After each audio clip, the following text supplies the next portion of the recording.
نحمده ونصلي ونسلم على سيدنا ومولانا رسوله النبي الأمين المكين الحنين الكريم الرؤوف الرحيم أما بعد فأعوذ بالله من الشيطان الرجيم بسم الله الرحمن الرحيم قال الله تبارك وتعالى في كلامه المجيد والفرقان الحميد مخبرا وآمرا اللهم صل على سيدنا ومولانا محمد وعلى آل سيدنا ومولانا محمد وبارك وسلم وصلوا عليه اللهم صل على سيدنا روح محمد في الأرواح وعلى جسده في الأجساد وعلى قبره في القبور۔ جی ناظرین کرام، امید کرتا ہوں آپ خیر و عافیت سے ہوں گے اور دعا گو ہوں کہ مالک کائنات آپ سب کو سلامت رکھے، ہمیشہ خوش رہیں، آباد رہے۔ آج کا جو ٹاپک ہے وہ ہے حسد میں مبتلا لوگوں کا علاج مختلف طریقوں سے، کیسے کیسے ان کا علاج ممکن ہے۔ تو چند باتیں میں آج گوش گزار کر سکوں گا، شاید باب مکمل تو نہ ہو، پوری گفتگو تو آج نہیں ہوگی، تو انشاءاللہ کچھ چند باتیں آپ کے گوش گزار کروں گا جس کے ذریعے سے ہم حسد جیسی بری مرض کا علاج کر سکتے ہیں۔ تو ناظرین کرام، میں ریکویسٹ کرتا ہوں اس سے پہلے کہ میں ویڈیو کی طرف آؤں، میں ریکویسٹ کرتا ہوں میرے جتنے بھی ویورز احباب جو اس وقت ویڈیو میری دیکھ رہے ہیں اور پہلی بار چینل پہ آئے ہیں، ان سے میں گزارش کروں گا مؤدبانہ کہ میرے چینل کو سبسکرائب کر لیں، ساتھ میں لگے بیل آئیکن کو ضرور پریس کریں تاکہ آنے والی ویڈیو کا نوٹیفیکیشن آپ احباب کو مل سکے۔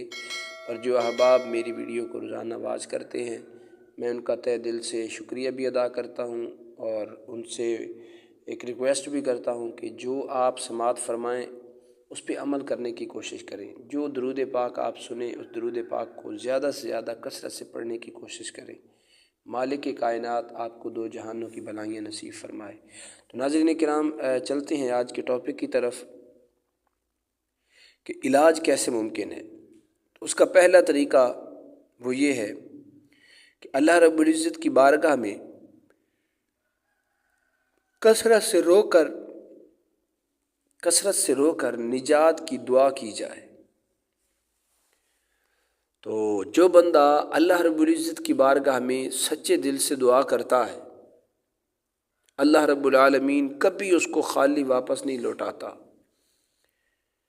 حدیث مبارکہ میں ہے، حضور تاجدار کائنات صلی اللہ علیہ وآلہ وسلم نے ارشاد فرمایا کہ اللہ رب العالمین اپنی شیان شان رات کے پچھلے پہر پہلے آسمان دنیا پر جس طرح اس مالک کی شان ہے جلوہ گر ہوتا ہے اور آواز جو قدرت اللہ رب العزت کی طرف سے آتی ہے، اے میرے بندو، کوئی ہے تم میں سے جو مجھ سے معافی مانگے میں اسے معاف کر دوں؟ ہے کوئی رزق حلال کا طالب کہ وہ مجھ سے رزق حلال مانگے، رزق کی میں برکت مانگے، رزق میں فراوانی مانگے، میں اسے رزق عطا کروں؟ کوئی ہے میری بارگاہ میں مغفرت کا طلبگار، میں اس کو معاف کر دوں؟ تو اللہ رب العزت کی رحمت یہ آوازیں بلند کرتی ہے، اللہ رب العزت کی رحمت آواز دیتی ہے بندہ مومن کو۔ تو پہلی جو حسد کا علاج ہے وہ یہ ہے کہ اگر خدا نہ خواستہ آپ میں کسی کے اندر پایا جاتا ہے، آپ کے کسی رشتہ دار کے اندر پایا جاتا ہے، آپ کے کسی دوست کے اندر، کیونکہ حسد یہ 4-5 دنوں میں نے بڑی ڈیٹیل کے ساتھ آپ کو بتایا ہے کہ اس کی علامات کیا ہیں، وہ ظاہر کیسے ہوتا ہے، اس کے نقصانات کیا ہیں، حسد ہوتا کیا ہے۔ تو یہ ساری ویڈیوز میں نے آپ کے سامنے گوش گزار کی ہیں، جنہوں نے نہیں دیکھی ان سے میں گزارش کروں گا کہ ایک بار ضرور دیکھیں تاکہ آپ کو پتہ چلے حسد ہے کیا۔ تو اتنی بری مرض ہے، تو اس کے لیے بہترین جو پہلا علاج ہے وہ یہ ہے کہ آپ اللہ رب العزت کی بارگاہ میں کثرت سے رو رو کر دعائیں مانگیں۔ تو جب بندہ مومن اللہ رب العزت کی بارگاہ میں مانگتا ہے تو اللہ رب العزت کبھی واپس نہیں لوٹاتا۔ اسی طرح جب بندہ اللہ رب العزت کی بارگاہ میں مانگتا ہے تو اللہ رب العزت اس بندے پہ خوش ہوتا ہے کہ یہ بندہ مومن میری بارگاہ میں آ کے مانگتا ہے۔ تو جو بندہ اللہ رب العزت سے مانگے اور بار بار مانگے یہ اللہ رب العزت کو بڑا پسند ہے۔ تو مطلب یہ ہوا کہ خدا نہ خواستہ آپ کے اندر یہ گناہ یہ عیب پایا جاتا ہے تو آپ کے لیے یہ ہے کہ آپ اگر دعا مانگتے ہیں تو ایک تو اللہ رب العزت کی ذات آپ سے خوش ہوگی کہ میری بارگاہ میں آ کے مانگ رہا ہے، اور دوسرا یہ ہوگا کہ اللہ رب العزت خود ہی تو توفیق دیتا ہے کہ میری بارگاہ میں کوئی آ کے مانگے۔ تو جب بندہ اللہ رب العزت کی توفیق سے اللہ رب العزت کی بارگاہ میں مانگتا ہے تو اللہ رب العزت کی ذات ضرور عطا فرماتی ہے۔ اسی طرح پہلے میں نے ویڈیو بنائی ہے کہ دعا بندہ مومن کی ہر وقت قبول ہوتی ہے، اس میں شک و شبہ کی گنجائش نہیں ہے۔ بعض اوقات ایسا ہوتا ہے اس کے حق میں ہوتا ہے تو اللہ رب العزت عطا فرماتا ہے، بعض اوقات ایسا ہوتا ہے کہ اس کے حق میں بہتر نہیں ہوتا، اس کا اجر دنیا میں رکھ دیا جاتا ہے۔ اور تیسری دعا کی صورت یہ ہوتی ہے، یہ بھی میں پہلے ویڈیو بنا چکا ہوں، تیسری دعا کی صورت یہ ہوتی ہے کہ اللہ رب العزت اس کو اس دعا کے بدلے کسی اور پریشانی سے بچانا چاہتا ہے۔ تو مطلب یہ ہوا کہ بندہ مومن کی دعا رد ہوتی نہیں، کسی نہ کسی طریقے سے قبول ہوتی ہے، اس میں برکات ہوتی ہیں، اس میں بندہ مومن کا فائدہ ہوتا ہے۔ تو بندہ کثرت سے اگر حسد سے معافی مانگے، حسد سے جان چھڑانے کے لیے کثرت سے مالک کی بارگاہ میں دعائیں کرے، معافی مانگے، تو اللہ رب العزت کی ذات اس کی دعا کو کبھی رد نہیں فرمائے گا، مالک اس کی دعا کو قبول فرمائے گا، اور دعا جب قبول ہوگی تو حسد جیسی امراض چھوٹ جائے گی۔ حسد جیسی بیماری سے وہ بندہ مومن صاف ہو جائے گا، اللہ رب العالمین حسد جیسی بیماری سے اسے شفائے کاملہ عاجلہ عطا فرمائے گا۔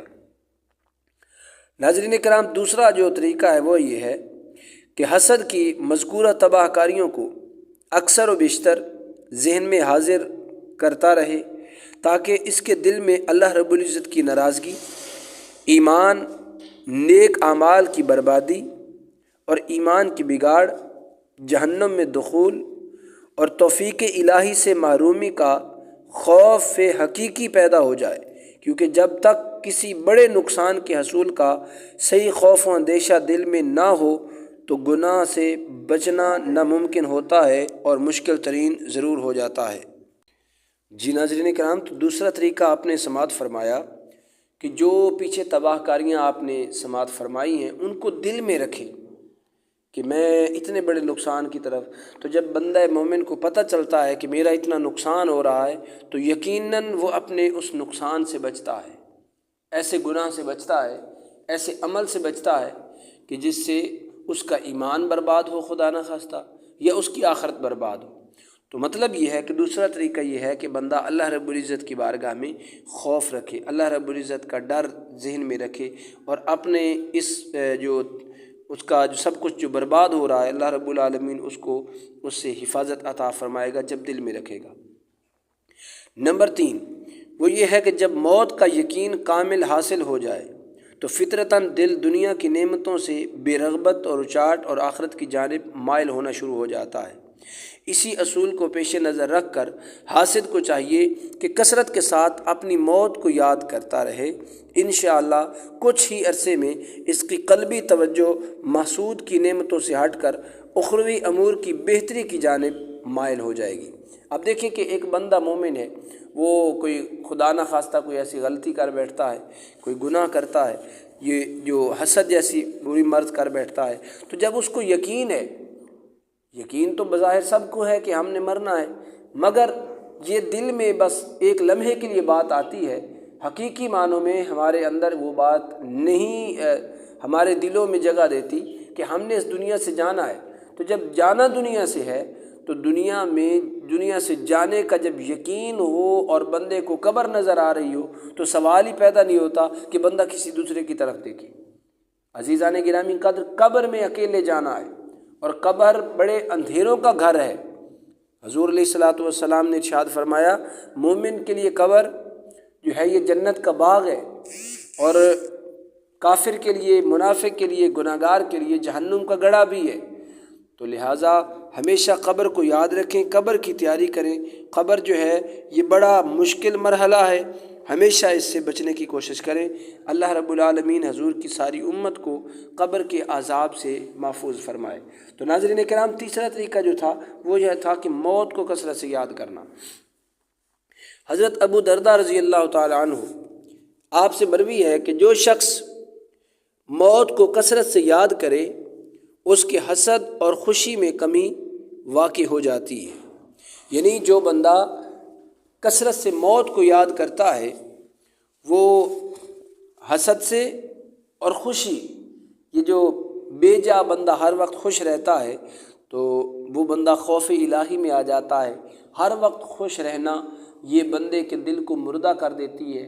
اسی طرح حدیث مبارکہ میں آتا ہے کہ جو بندہ ہر وقت ہنستا رہتا ہے، زیادہ ہنسنے والا کا جو دل ہوتا ہے وہ غافل ہو جاتا ہے۔ تو مطلب یہ ہے کہ خوشی اور حسد یہ دونوں اگر کوئی شخص موت کو یاد رکھتا ہے تو یہ دونوں چیزوں کی کمی میں واقع ہو جاتی ہے، یعنی حسد بھی ختم ہو جائے گا اور اس کی جو خوشیاں ہیں وہ بھی ختم ہو جائیں گی۔ خوشیاں جو ہے یہ غم میں بدل جائیں گی۔ ہر وقت وہ آخرت میں اللہ رب العزت کے اپنے گناہوں پہ غم کرے گا، اللہ رب العزت کا خوف دل میں رکھے گا۔ تو جب خوف خدا اس کے دل میں ہوگا تو یقیناً حسد جیسی بری مرض اور دیگر جتنے بھی گناہ ہیں اس سے وہ بندہ محفوظ رہے گا۔ یہ فائدہ ہے کہ جو بندہ موت کو یاد کرتا ہے۔ ناظرین اکرام، حسد کا جو چوتھا علاج ہے، چوتھا طریقہ کہ جس سے ہم حسد سے بچ سکتے ہیں وہ ہے کہ حاسد کے حسد میں مبتلا ہونے کی بڑی وجہ محسود کے پاس موجودہ نعمتوں کے باعث احساس کمتری کا شکار ہونا ہے۔ یہ احساس کمتری اسی وجہ سے پیدا ہوا کہ حاسد نے ایسے لوگوں پر نگاہ رکھی جنہیں اللہ رب العزت نے اپنے فضل و کرم سے اس کے مقابلے میں زائد نعمتوں سے نوازا ہے۔ اگر حاسد درج ذیل حدیث مبارکہ میں بیان کردہ اصول پر عمل پیرا ہونے کی سعادت حاصل کرتا ہے، جو پہلے بیان ہوئی ہے یا اب آگے جو بیان ہو رہی ہے، اس حدیث مبارکہ پہ اگر وہ عمل کرتا ہے تو یقیناً اس بری مرض سے بچ سکتا ہے۔ اب وہ سنیے، رحمت عالم نور مجسم تاجدار کائنات حضور نبی رحمت صلی اللہ علیہ وآلہ وسلم نے ارشاد فرمایا، آپ فرماتے ہیں کہ اپنے سے نیچے درجے کے لوگوں کی جانب دیکھا کرو، اس کے برعکس کہ اوپر کے درجے کہ لوگوں کو مت دیکھو۔ اگر تم ایسا کرو گے تو اللہ رب العزت کی کسی نعمت کو حقیر جانو گے۔ اللہ اکبر۔ دیکھیں کہ آقا علیہ الصلوۃ والسلام کی امت میں اور اللہ رب العزت کی اس مخلوق میں سارے لوگ برابر نہیں ہیں۔ اگر کوئی امیر ہے تو غریب بھی ہیں، اور ہمیں حکم یہ ہے کہ آپ جب دیکھیں تو ہمیشہ اپنے سے لو لیول بندے کو دیکھیں، کہ جب آپ اپنے سے لو لیول بندہ جو ہے، آپ سے کم رزق والا ہے، کم نعمتوں والا ہے، آپ کی نگاہ جب اس پہ پڑے گی تو آپ کے اس کو دو فائدے ہوں گے۔ پہلا فائدہ تو یہ ہوگا کہ آپ حسد سے محفوظ رہیں گے، کیونکہ اپنے سے لو لیول بندے کو دیکھنے سے بندہ مومن جو ہوتا ہے وہ ہمیشہ اس بات پہ راضی رہتا ہے کہ اللہ رب العزت کا دیا میرے پاس تو بہت کچھ ہے، یہ بھی تو گزارا کر رہا ہے۔ اسی طرح ایک بزرگوں کی حکایت ہے، وہ میں آپ کے گوش گزار کرتا ہوں۔ بزرگ فرماتے ہیں کہ ایک شخص تھا جس کے پاس رزق کی کمی تھی، وہ اللہ رب العزت کے بڑے شکوہ کیا کرتا تھا، اللہ رب العزت سے ناراضگیاں کیا کرتا تھا کہ مالک آپ کی بارگاہ میں میرے لیے رزق نہیں ہے، اتنی بڑی کوٹھیوں والے اور بڑے بڑے عظیم بنگلوں والے لوگ بھی ہیں، گاڑیوں والے بھی لوگ ہیں، بڑے امیر ترین ہیں، اور میرے لیے 3 ٹائم کا کھانا بھی نہیں ہے۔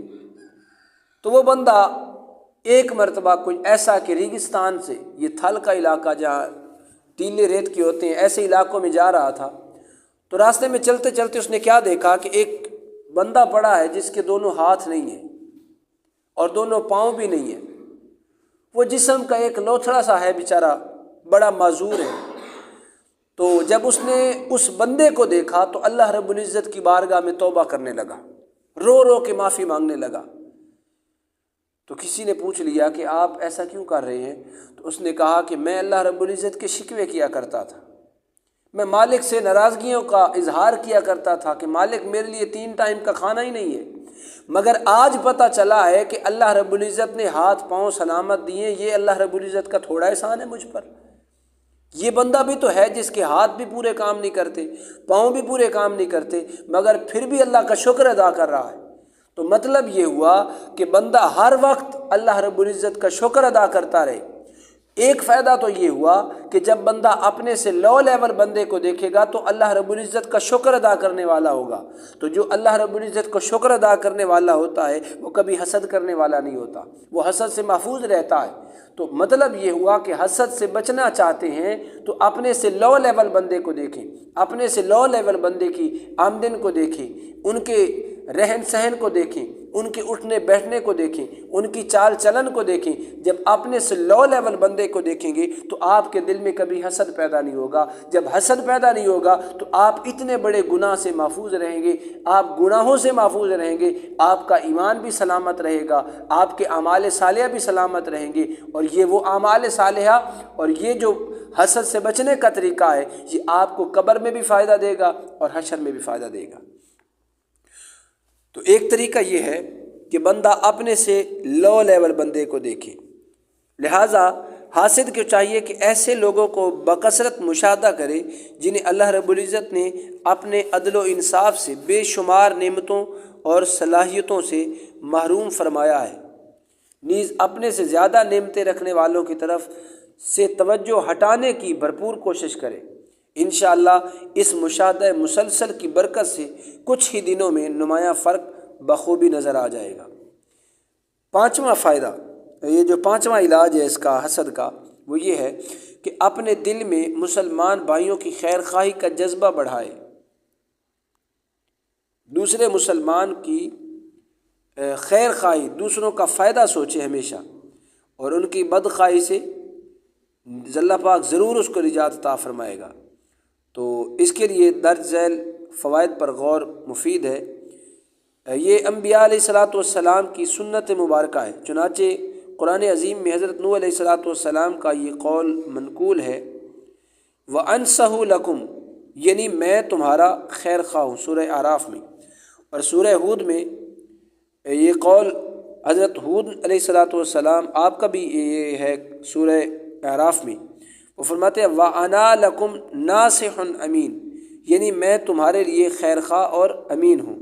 خیر خواہی رسول اکرم صلی اللہ علیہ وآلہ وسلم کو بے حد محبوب تھی، لہٰذا آپ صحابہ کرام سے اس عمل کا وعدہ لیا کرتے تھے۔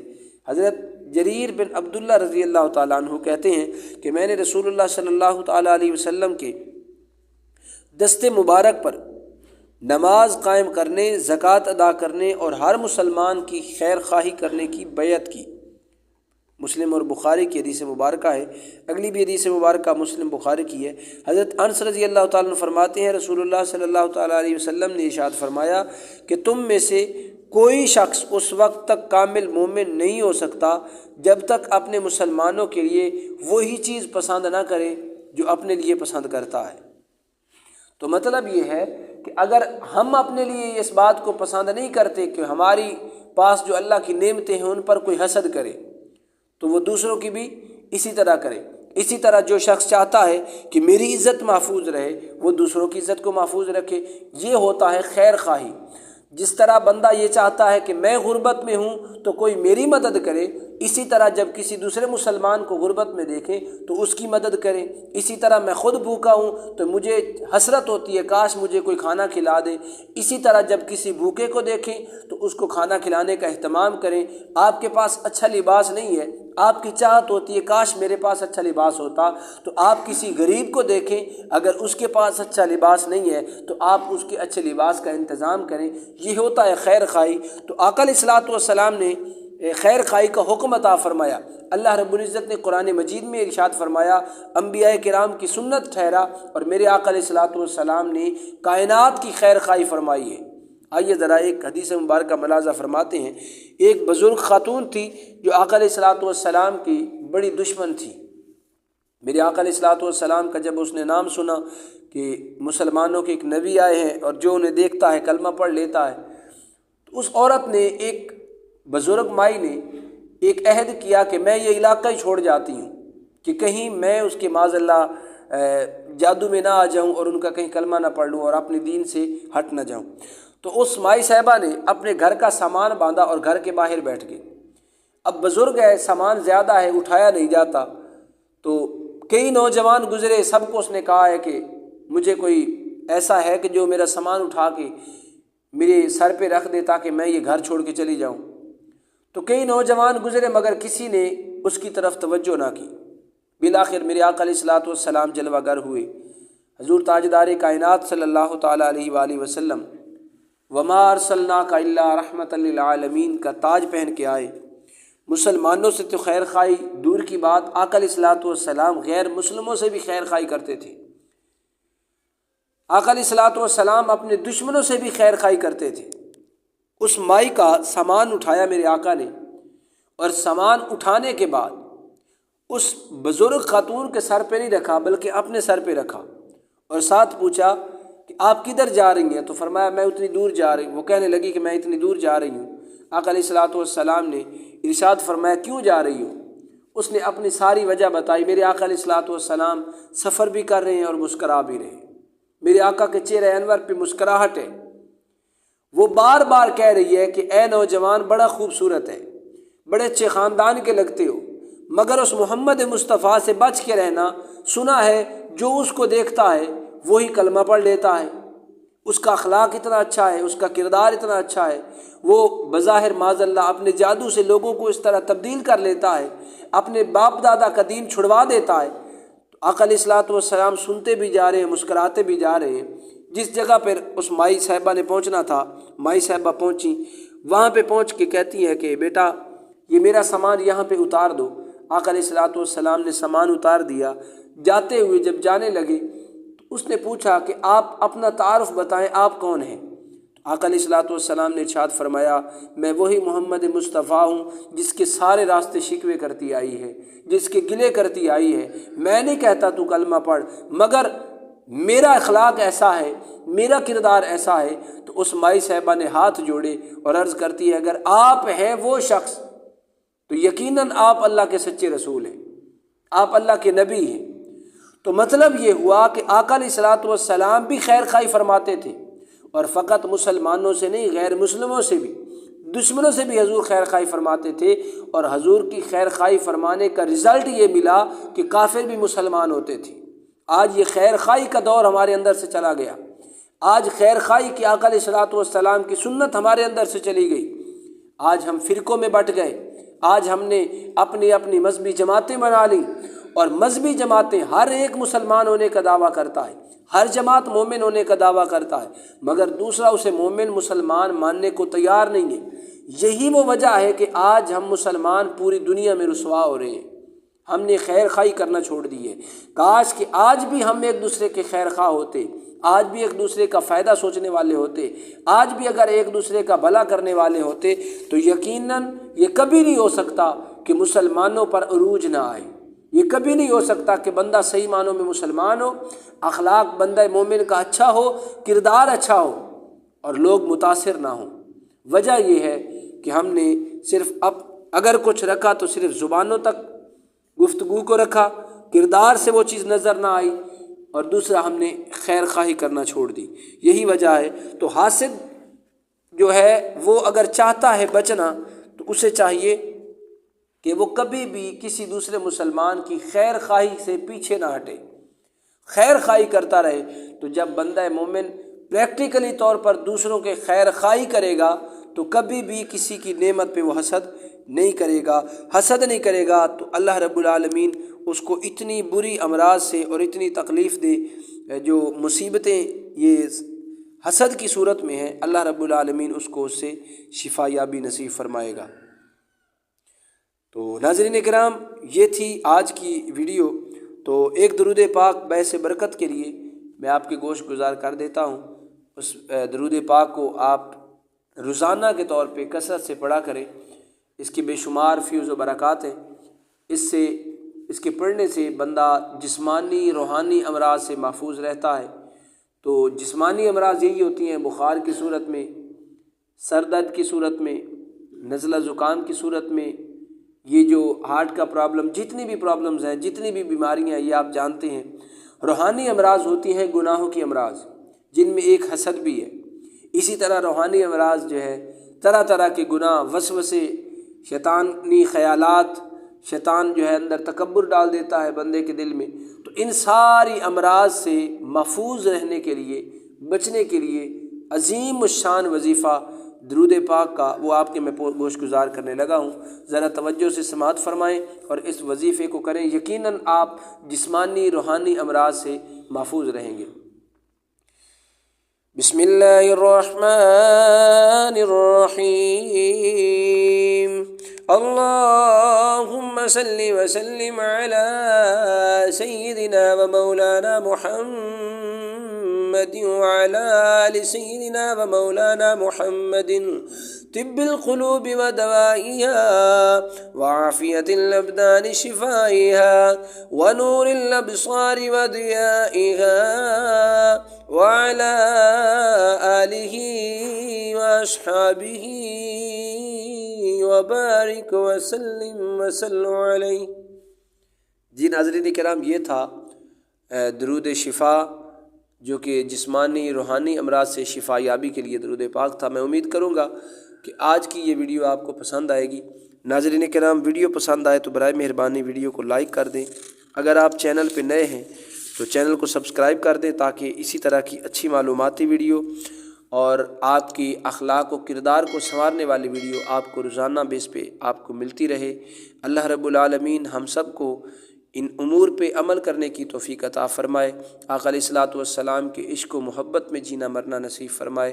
مالک کائنات ہم سب کو سچا پکا نمازی بنائے، اور آقا علیہ الصلوۃ والسلام کی بارگاہ میں کثرت سے درود و سلام پڑھنا نصیب فرمائے۔ آمین۔ السلام علیکم ورحمۃ اللہ تعالی وبرکاتہ۔